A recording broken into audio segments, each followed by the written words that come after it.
Alors l'autre jour, j'ai assisté à 3 conférences et une table ronde sur le changement climatique en Afrique. Les panélistes ou présentateurs étaient au nombre de 3, donc 3 auteurs experts du rapport du GIEC. C'est le groupe d'experts intergouvernemental sur l'évolution du climat.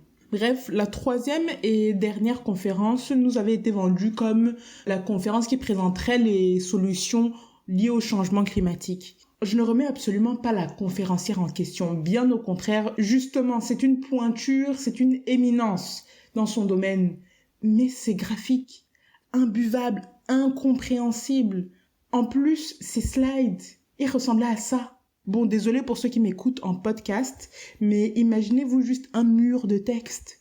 Et avec ça, rien de concret sur des solutions d'adaptation, d'atténuation au changement climatique. Je reconnais que je suis clairement restée sur ma faim avec cette 3e conférence. Mais pour sa défense, le rapport du GIEC n'est pas prescriptif, c'est-à-dire qu'il ne fournit pas de solutions, mais ils font juste un état des lieux. Aujourd'hui, moi je vais vous parler de solutions concrètes pour lutter contre le changement climatique, mais qui peuvent aussi vous permettre d'augmenter vos marges, réduire drastiquement vos pertes après récolte de 90% et augmenter vos revenus. Bonjour, bonsoir et bienvenue dans un nouvel épisode de la chaîne Agro-Eden. Nous parlerons d'agriculture tropicale, essentiellement avec un focus sur l'Afrique. Nous aborderons des sujets d'actualité, mais aussi des concepts et définitions. Je suis Muriel, ingénieure agronome. L'objectif est de démystifier l'agriculture. Si tu veux gagner du temps dans tes projets agricoles, écoute mes conseils, abonne-toi et active la cloche des notifications pour être informé de la publication de chaque nouvelle vidéo. Mon intention aujourd'hui est de vous citer 4 solutions, idées, techniques, technologies qui peuvent vous permettre de gagner en efficacité et en productivité en Afrique. Une autre intention, c'est de pouvoir faire germer des idées dans l'esprit des jeunes et moins jeunes.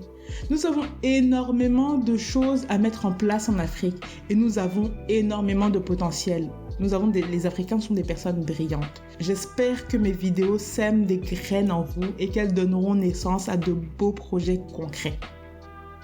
Bref, trêve de blabla. Commençons par le premier point. Des semences et des plants résistants à la sécheresse. Cette caractéristique aide les cultures à survivre dans des conditions difficiles, notamment dans un contexte de changement climatique et hausse des températures. Deuxième point, les applications mobiles. Ces dernières peuvent fournir des informations météorologiques en temps réel pour adapter la gestion des cultures, c'est-à-dire décaler les semis ou pas, choisir des variétés, choisir le bon jour pour fertiliser, etc. Ces applications donnent aussi des informations sur les marchés pour aider les agriculteurs à prendre des décisions éclairées. Troisième point, des systèmes d'irrigation efficaces, notamment des systèmes d'irrigation solaire. L'objectif est donc de lutter contre la sécheresse et de maximiser l'utilisation d'eau disponible pour la culture. Comment ça fonctionne ? À l'aide donc de panneaux solaires qui capturent l'énergie du soleil et la convertissent en électricité qui est ensuite utilisée pour alimenter une pompe à eau. L'eau est pompée à partir d'une source d'eau, par exemple un puits ou un réservoir, et acheminée vers des plantes via un système d'irrigation goutte à goutte ou d'aspersion ou autre méthode d'arrosage. Quatrième et dernier point, un système de stockage solaire. Donc ce système permet aux agriculteurs de stocker leur culture pendant de longues périodes sans utiliser de réfrigérateurs coûteux.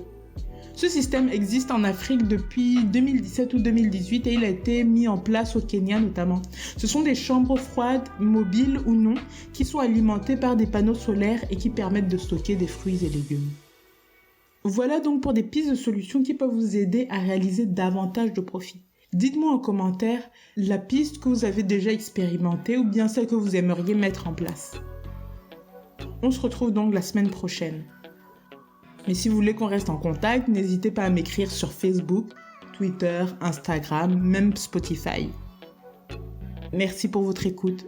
Prenez soin de vous.